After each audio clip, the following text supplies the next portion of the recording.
Good afternoon. I'm here with Melody, and I just traveled 2 hours to record her testimony about how God cared about a small thing. Tell me what God did in your life that was so small, that was so important for you and as well for God.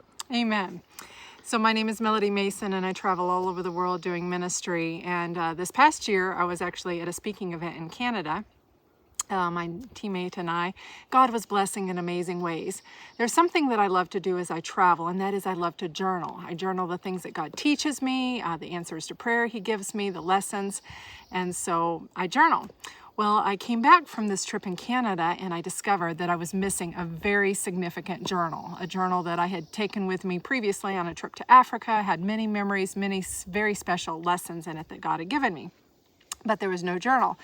And so I began praying and I said, God, you're the God of the impossible. You can help me find my journal. And I'm praying and praying and praying, but there's no journal. We looked everywhere. We called the camp. We had them look, and we could not find the journal no matter what we did. We could not find it. And so I kept praying. Months went by. More months went by. I kept praying. I would not let go. Just like Jacob wrestling with the angel, I was like, God, I will not let go except you bless me. I know you hear this prayer. I know you care about the details, and you can save my journal. You can bring back my journal. I will not let go.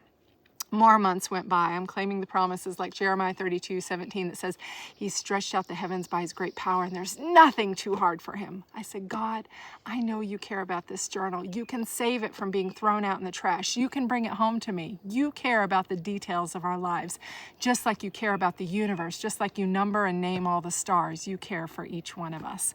So I kept praying and I kept praying. Last month, a friend and I had 10 days of prayer. We were praying for many different things, but one of the things in my heart I was praying for was my journal. At the end of the 10 days, we saw many answers to prayer, but I was still waiting for my journal. I said, God, you know where the journal is. Please bring it back to me. So on the 10th day, I took several hours, a couple hours in my room, and I'm just claiming the promises and praying. And I said, God, can you please bring back my journal? I will not let go. You know where my journal is. You can bring it back. I was crying and claiming many Bible promises. At the end of that time of prayer, I went downstairs to talk with a friend, and about 30 minutes later, I got a phone call from Canada. And this woman on the line says, I'm looking for Melody Mason. I have a journal here that has her name on it. And I was so excited. I said, you have my journal. You found my journal. I was just praying for my journal. I was so excited. What had been happening is they had been doing spring cleaning there at the camp, and one of the cleaning ladies had thrown my journal over the banister into a pile of trash, and that woman had picked it up out of the trash and rescued it. She says, this journal is too precious to lose, and she rescued my journal. God brought my journal back.